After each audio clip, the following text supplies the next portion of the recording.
Rajiv Gandhi internship mission को बंद करने को लेकर तमाम सारे ये युवा पूरी तरह से आज विरोध पे उतरे हुए हैं और बहुत सारी बातें इनके पास है। ये कहना चाहते हैं कि बीजेपी सरकार ने आते ही इनका रोजगार छीन लिया।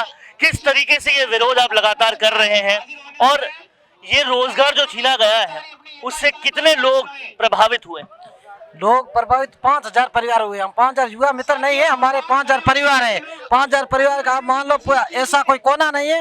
राजस्थान का अंतिम छोर में जैसलमेर से आता हूँ, तो उस अंतिम छोर से लेकर और पूरी से पश्चिम तक हर गांव हर ढाणी तक युवा मित्र जाता है। और अंतिम पंक्ति में जो व्यक्ति खड़ा है उसकी आवाज़ सुनकर हम उनकी जो सरकार की योजना थी उनको हम घर घर पहुँचा रहे थे। हमने पिछले 18.5 महीने घर घर जाके लोगों को सरकारी योजनाओं के बारे में बताया, पर एकदम एक झटके में हमका जो रोजगार खत्म किया। ये 5,000 परिवारों के इज्जत का सवाल है और उनके घर पालन पोषण है। मैं भी एक गरीब परिवार से आता हूँ। जब 17,000 तो मेरे भी घर में परिवार बच्ची वगैरह पढ़ रही थी प्राइवेट स्कूल, और अब मुझे भी सोचना पड़ता उन्हें पढ़ाई छोड़ के। बीजेपी सरकार जो आई वो बेरोजगारों को रोजगार देने के वादे पर आई।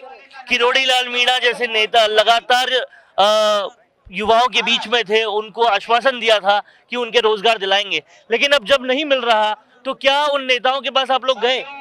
हम सभी जो नेता अपने बीजेपी सरकार बनने से पहले सभी जो जहाँ पर मोदी जी, योगी जी और किरोड़ी जी ये गए हैं, तो सबको ये कहा हम रोजगार देंगे, 2.5 लाख परिवारों को रोजगार।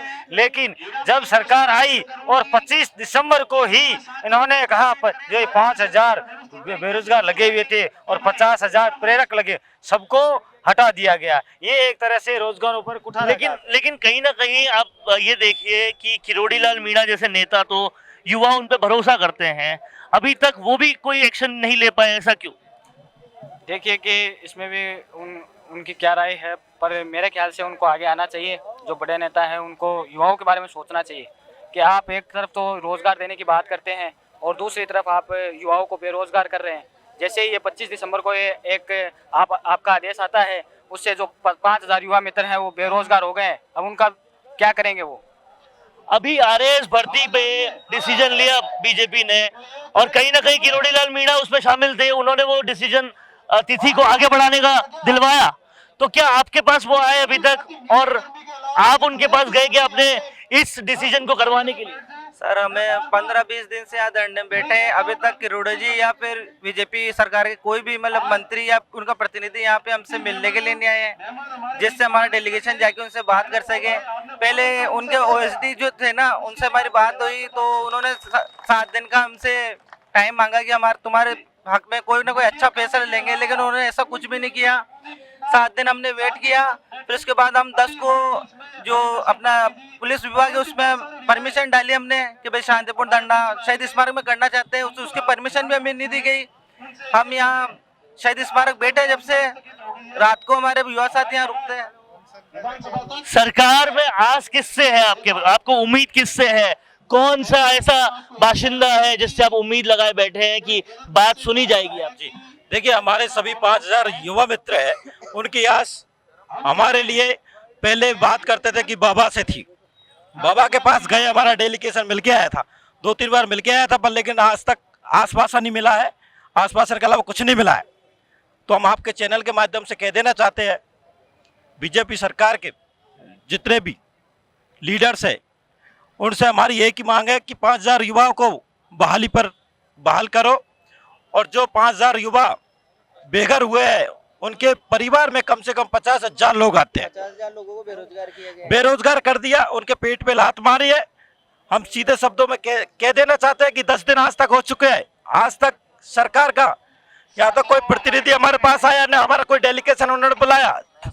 अभी तक हमने नए साल के दिन भी यहाँ ब्लैक डे बनाया पूरे। तो अब विधानसभा शुरू होने वाली है, विधानसभा में आप लोग क्या करेंगे बताएं?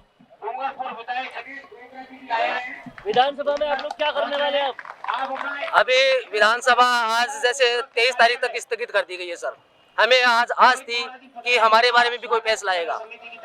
हमें किरोड़ी बाबा से भी आज थी, लेकिन किरोड़ी बाबा से एक शिकायत है कि युवाओं में भेदभाव मत कीजिए आप। हम भी युवा हैं, हम उनके फैन हैं, हमें भी उनसे आश है कि हमारे बीच में वो आए, हमारी बात को सुने और सरकार को बताए कि ये जो गरीब परिवार के बच्चे यहाँ पर बैठे हैं, हमारे भी छोटे छोटे बच्चे हैं, हम काफी गरीब परिवार से आते हैं, हमारे रोजगार की सिर्फ एक ही आस थी सर। पूरी सरकार में आस जो है वो कहीं ना कहीं सिर्फ बाबा से है, किरोड़ी लाल मीणा से है, और इनका कहना है कि मिले भी है उनसे, लेकिन 3 बार मिले हैं, लेकिन अब तक केवल आश्वासन ही मिला, आश्वासन के अलावा कुछ भी नहीं मिला।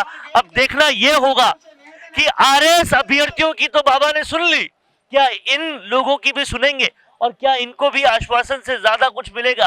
23 तारीख को स्थगित हुई विधानसभा से इन लोगों को आस है, और अब इनका आगे का मूव क्या होता है ये तमाम सारे लोग अभी प्लान कर रहे हैं। जो गणतंत्र दिवस 26 जनवरी वो यही मनाएंगे जब तक हमारी मांगे नहीं बनेगी। कहना है इनका कि 26 जनवरी का गणतंत्र दिवस भी यही मनाएंगे, और अगर इनकी मांगे नहीं मानी गई तो 50,000 लोग इससे प्रभावित होते हैं। अब ये कहीं ना कहीं भजन लाल सरकार के पास सबसे बड़ी चुनौती है कि इन तमाम सारे लोगों का रोजगार वो कैसे वापस देती है, क्योंकि बेरोजगारी कम करने के नाम पर यह सरकार बनी थी, और यहाँ 50,000 से ज्यादा प्रभावित लोगों के 5,000 प्रतिनिधि बैठे हैं जिनको पूरी तरह से बेघर कर दिया गया है। कैमरा पर्सन चेतन के साथ वरुण बंसाली, राजस्थान संवाद के लिए। अब आपको मिल सकती है लाइव चैनल में काम करते हुए पत्रकारिता की डिग्री। यूजीसी अप्रूव्ड यूनिवर्सिटी से मिलने वाली इस डिग्री के साथ आपको मिलेगा लाइव चैनल पर रिपोर्टिंग, एंकरिंग और प्रोडक्शन का काम करने का मौका। काम करने के साथ सीखना और 70% प्रैक्टिकल और 30% थ्योरी के पैटर्न से सिखाते हुए आपको एक पूरा कोर्स करवाया जाएगा। यही नहीं, यहाँ आपको इंडस्ट्री के हिसाब से ट्रेन करने के लिए आज तक जी न्यूज और कई चैनलों में काम करने वाले लोग लेक्चर्स देंगे। साथ ही परमानेंट फैकल्टीज भी इन चैनल्स और अखबारों में लंबा एक्सपीरियंस ले चुके लोग भी होंगे। इसके साथ ही टीवी, न्यूज़पेपर जैसे ट्रेडिशनल मीडिया की लाइव प्रैक्टिकल ट्रेनिंग के अलावा आपको यहाँ पर डिजिटल मीडिया और डिजिटल मार्केटिंग भी इंडस्ट्री नीड्स के हिसाब से सिखाई जाएगी। तो केवल रटना लिखना नहीं, बल्कि इंडस्ट्री जैसा टैलेंट चाहती है उसकी प्रैक्टिकल एजुकेशन के साथ कीजिए मास कम्युनिकेशन और जर्नलिस्ट या मल्टीमीडिया एंड एनिमेशन की BVOC डिग्री। और प्लेसमेंट असिस्टेंट से लेकर ट्रेडिशनल और डिजिटल मीडिया की सारी इंडस्ट्री ट्रेनिंग विद इंटर्नशिप आपको मिलेगी मिशिगा इंस्टीट्यूट ऑफ मीडिया स्टडीज में।